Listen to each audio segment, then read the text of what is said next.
ಗೋಂದ್ ಕಟೀರಾ pudding ಈ ಸಮ್ಮರ್ಗೆ ಹೇಳಿ ಮಾಡಿಸಿರುವಂತ dessert. ಗೋಂದ್ ಕಟೀರಾ benefits ಸಮ್ಮರ್ಗೆ ತುಂಬಾ ಇದೆ. ಇದರ ಇನ್ನೊಂದಿಷ್ಟು ಬೆನಿಫಿಟ್ಸ್ ನ ನಾವು ಈ ವಿಡಿಯೋದಲ್ಲಿ ನೋಡೋಣ. ಕೆಲವೊಂದಿಷ್ಟನ್ನು ನಾನು ನನ್ನ ಮುಂಚೆ ಗೋಂದ್ ಕಟೀರಾ ಮಿಲ್ಕ್ ಶೇಕ್ ವಿಡಿಯೋದಲ್ಲಿ ಹಾಕಿದ್ದೀನಿ ನೋಡಿ.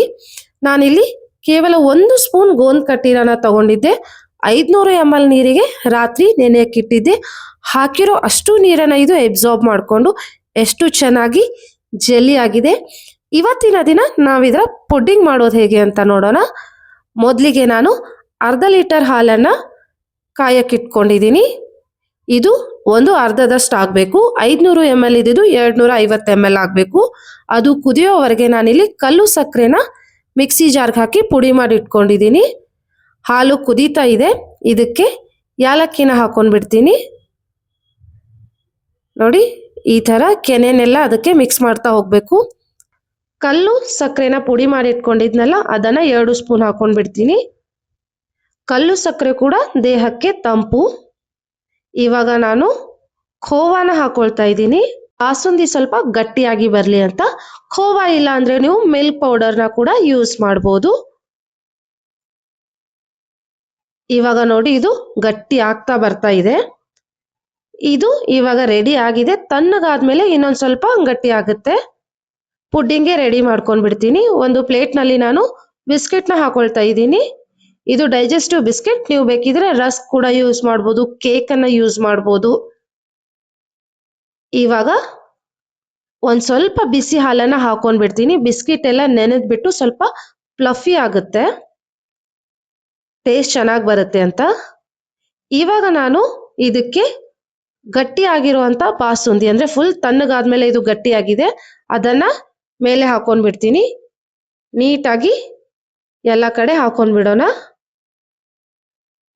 ಬಾಸುಂದಿ ಟೇಸ್ಟ್ ಅಂತೂ ಸಖತ್ತಾಗಿರುತ್ತೆ. ಅದರಲ್ಲೂ ಖೋವಾನ ಯೂಸ್ ಮಾಡಿದ್ದೀನಿ. ಟೇಸ್ಟ್ ಅಂತೂ ಸೂಪರ್ ಆಗಿ ಬರುತ್ತೆ. ನಾನು ಮಾಡೋ ರೆಸಿಪೀಸ್ ಇಷ್ಟ ಆದರೆ ಮರೀದೆ ಲೈಕ್, ಶೇರ್ ಆ್ಯಂಡ್ ಸಬ್ಸ್ಕ್ರೈಬ್.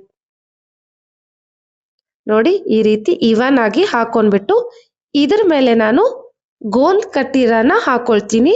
ಗೋಂದ್ ಕಟೀರಾ ಸಪ್ಪೆ ಇರುತ್ತೆ. ಇದಕ್ಕೆ ಯಾವುದೇ ರೀತಿಯಾದ ಟೇಸ್ಟ್ ಇರಲ್ಲ, ಆದರೆ ಬೆನಿಫಿಟ್ಸ್ ಮಾತ್ರ ಸಿಕ್ಕಾಪಟ್ಟೆ ಇದೆ. ಇದಕ್ಕೂ ಕೂಡ ಸ್ವಲ್ಪ ಕಲ್ಲು ಸಕ್ಕರೆನ ಹಾಕೊಂಡ್ಬಿಡ್ತೀನಿ.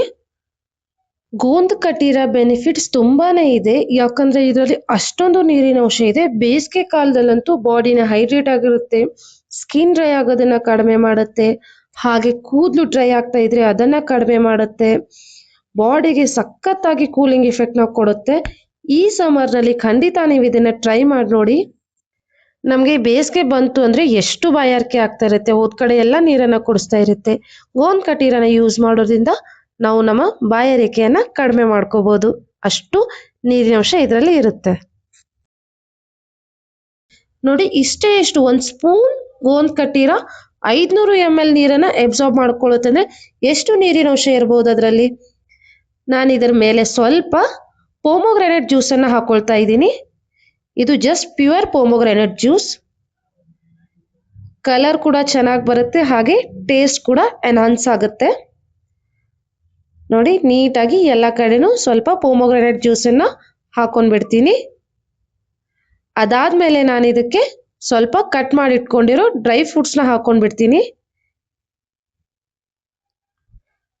ನಾನಿಲ್ಲಿ ಆಲ್ಮಂಡ್ ಮತ್ತೆ ಗೋಡಂಬಿನ ತಗೊಂಡಿದ್ದೀನಿ.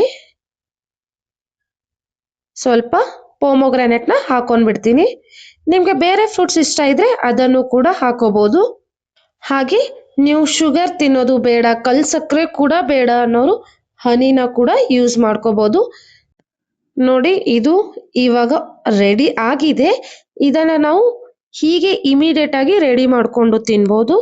ಇಲ್ಲ ಸ್ವಲ್ಪ ಚಿಲ್ಡ್ ಆಗಿ ಕೂಲ್ ಆಗಿರ್ಲಿ ಅಂದ್ರೆ ಇದನ್ನ ನಾವು 4 ಗಂಟೆ ಫ್ರಿಜ್ ಅಲ್ಲಿ ಇಟ್ಕೊಂಡು ತಿನ್ಬೋದು. ಆವಾಗ ಕಂಪ್ಲೀಟ್ ಆಗಿ ನೀಟಾಗಿ ಸೆಟ್ ಕೂಡ ಆಗಿರುತ್ತೆ. ನಾನು ಇವಾಗ ಇದನ್ನ 4 ಗಂಟೆ ಫ್ರಿಜ್ ಅಲ್ಲಿ ಇಟ್ಟಿದ್ದೆ. ಇದು ಫುಲ್ ಲೇಯರ್ಡ್ ಆಗಿ ಬಾಸುಂದಿ ಲೇಯರ್ ಸೆಪರೇಟ್ ಆಗಿ, ಜೆಲ್ಲಿ ಲೇಯರ್ ಸೆಪರೇಟ್ ಆಗಿ ಸಖತ್ ಟೇಸ್ಟಿ ಆಗಿರುತ್ತೆ. ಇವಾಗ ಕಟ್ ಮಾಡ್ಕೊಂಡು ಇದನ್ನ ಸರ್ವಿಂಗ್ ಬೌಲ್ಗೆ ಹಾಕೊಂಡ್ ಬಿಡೋಣ. ನೋಡಿ ಒಂದು ಒಳ್ಳೆ ಡೆಸರ್ಟ್ ಇದು.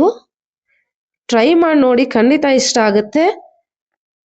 ನಮ್ಮ ಈ ಸಮ್ಮರ್ ಡೆಸರ್ಟ್ ಗೋಂದ್ ಕಟಿರಾ ಪುಡಿಂಗ್ ರೆಡಿ ಆಗಿದೆ.